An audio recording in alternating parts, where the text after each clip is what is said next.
Good morning, children. Good morning, everyone watching. Welcome to another week of Children's Online Service. I hope you're all great. I hope you're all well and you've had a good week. So we've now come together once more to learn more about Jesus and to grow in our faith. So now, please all join me for a time of praise and worship. Let's stand up, prepare our hearts and worship our God.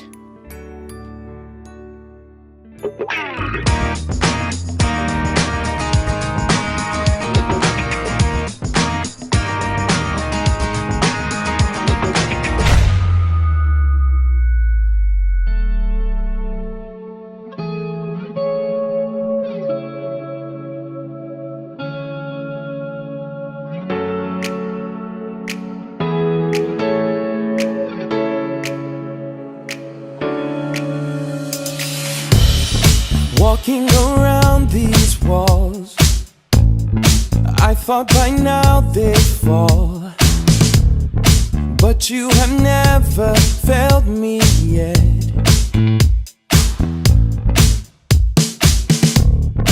Waiting for change to come, knowing the battle's won, for you have never failed me yet. Your promise still stands. Great is your faithfulness, faithfulness. I'm still in your hands. This is my confidence. You've never failed me yet. Ooh, yeah.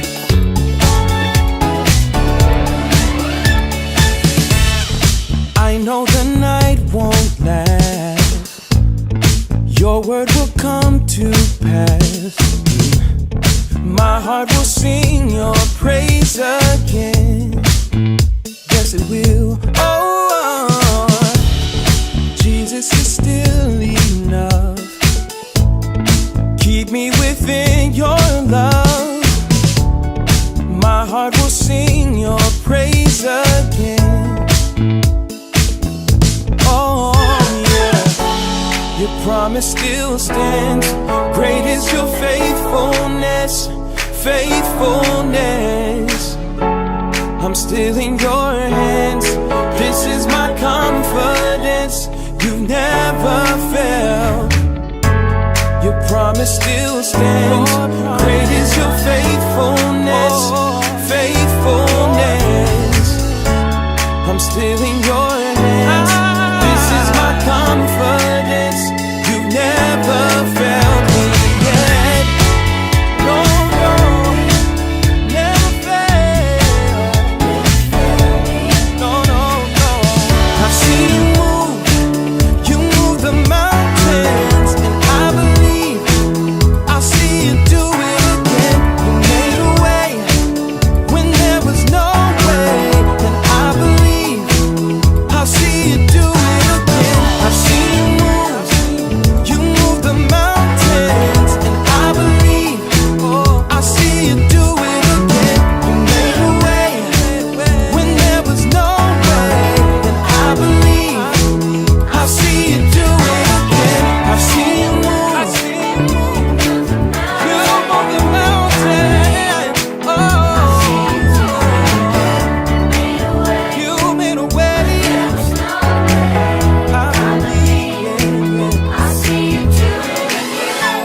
Your promise still stands. Great is your faithfulness, faithfulness. I'm still in your hands. This is my confidence. You've never failed.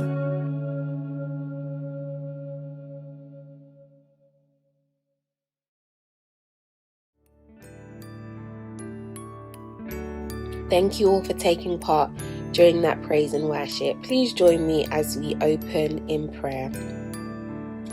Dear Lord, thank you for gathering and bringing us all here for another week, whether that be at home or within the church.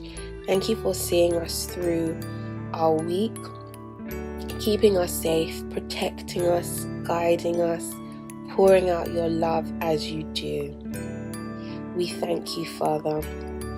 We pray that as we are gathered here to learn, to grow, to love you more, to receive from you and for you to speak to our hearts, Father, we pray that there will be no distractions right now, that we will remain focused on you, remain focused on your word and everything that you have in store for us during this lesson. We thank you for your love. We thank you for providing for us. We thank you for our families, our friends, our teachers, and all the people and things that you've put in our lives. We thank you, Father, and we give you all the glory in Jesus' name. Amen. It's offering time.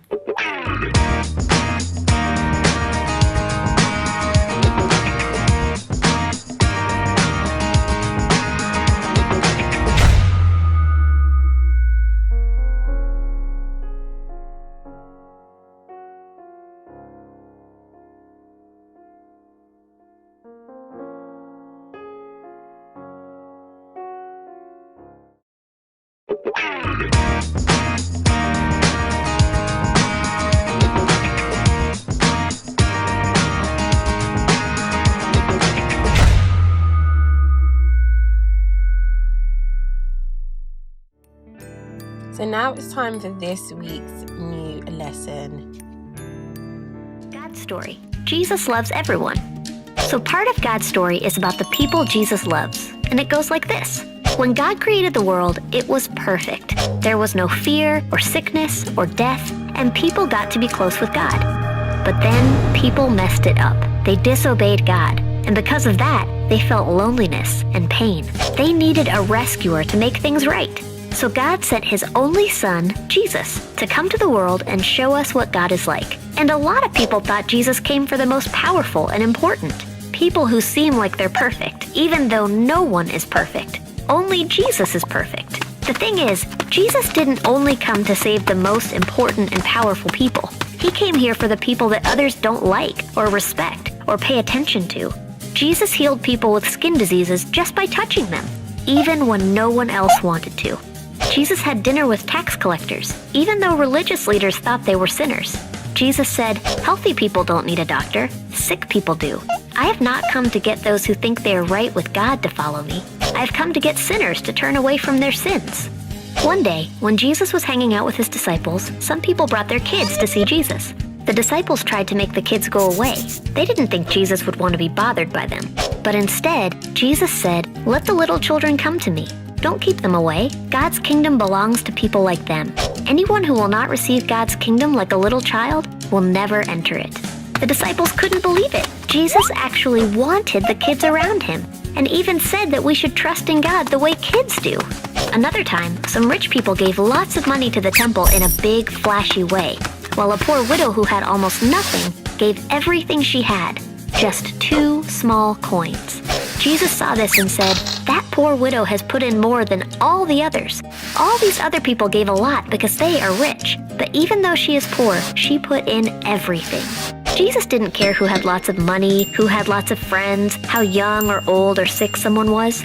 He came here for people like the widow, the tax collector, and the little children. You see, Jesus' kingdom is for everyone. While others rejected the sick, Jesus got close to them. When others looked down on sinners, Jesus spent time with them. When others thought they were better than the poor, Jesus valued them. And no matter how old we get, or how much we learn, or how important we are, we don't need to do anything special for God to love us. We are all imperfect. We all sin and disobey God, and we can never do enough things to deserve his love. God loves us freely. And because we can trust and depend on God, we can treat others the way Jesus did. So if you've ever felt invisible, unnoticed, or unwanted, Jesus loves you. If you feel like you don't fit in, or that you're not good enough, Jesus loves you. If you've ever worried that you've done too many bad things, or that you aren't as good as other people, Jesus loves you. You are the kind of person who Jesus wants to spend time with. and He loves you exactly the way you are. And that's a little bit about how Jesus loves everyone. So, in case you missed it, here's the quick version. People needed a rescuer. Jesus came to the world. He cared about everyone. Everyone. Everyone. Jesus' kingdom is for all of us, and that includes you. And that's a part of God's story. Great stuff. I hope you enjoyed that lesson and you were able to learn more about Jesus' love and Father's love and how it extends to everyone and not just those who go to church or a select few. We know from this lesson that Jesus came to the world to rescue us all and to save us all, depending on if you obviously choose Him. We know that He cared and loves everyone, even those that society looks down on, society casts aside, and those who aren't very liked. Jesus came to die for them and loves them too.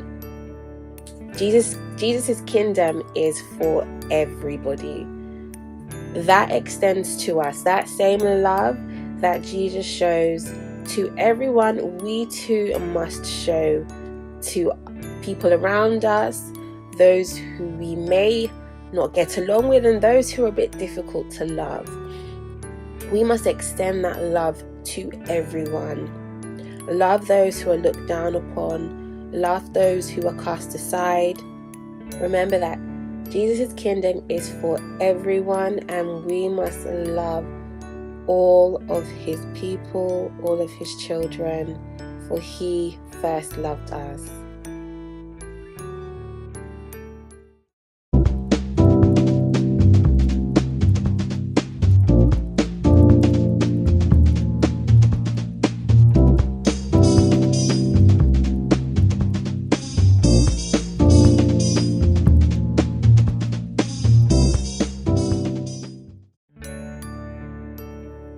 So now it's time for this week's new memory verse, and it's taken from the book of Ephesians, chapter 4, verse 32, and it reads, "Be kind and loving to each other.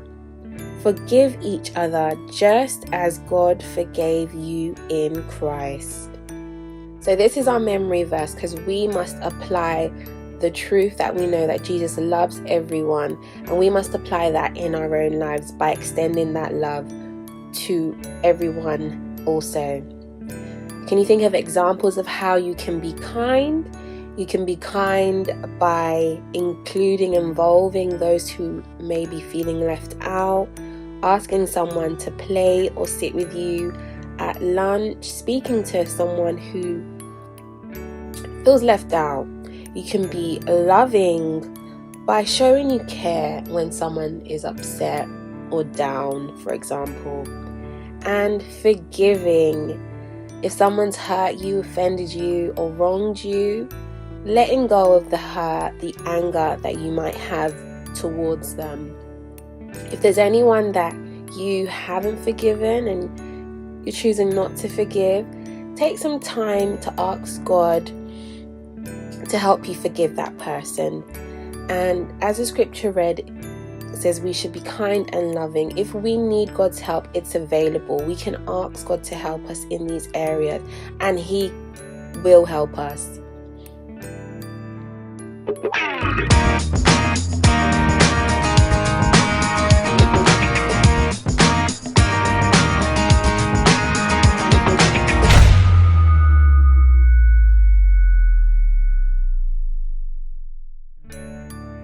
So now it's time for our special clip. I hope you enjoy it.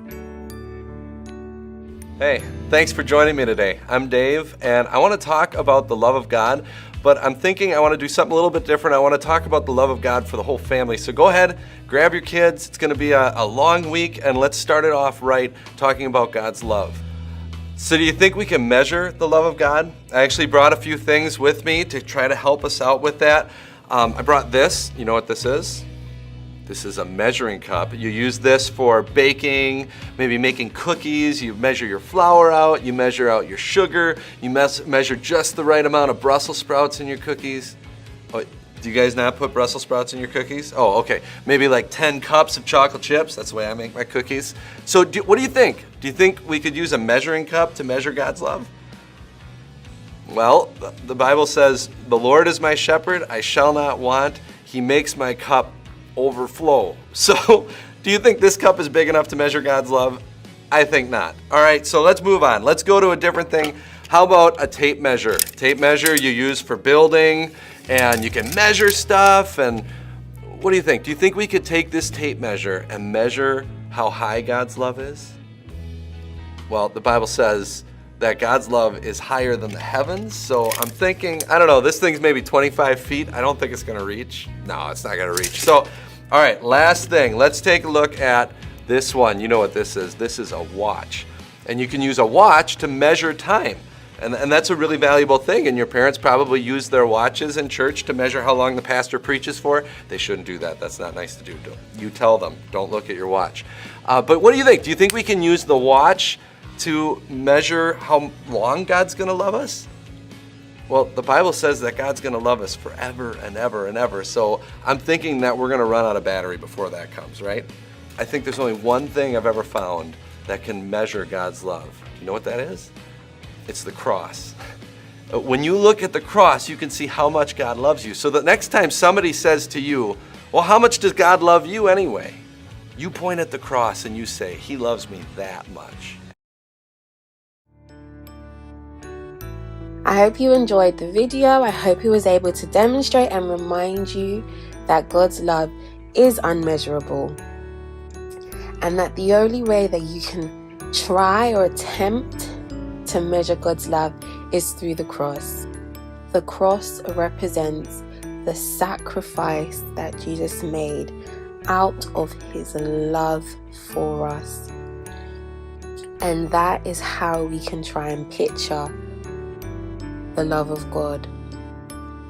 Through that sacrifice, the torture, the shame, all for us and all to save us.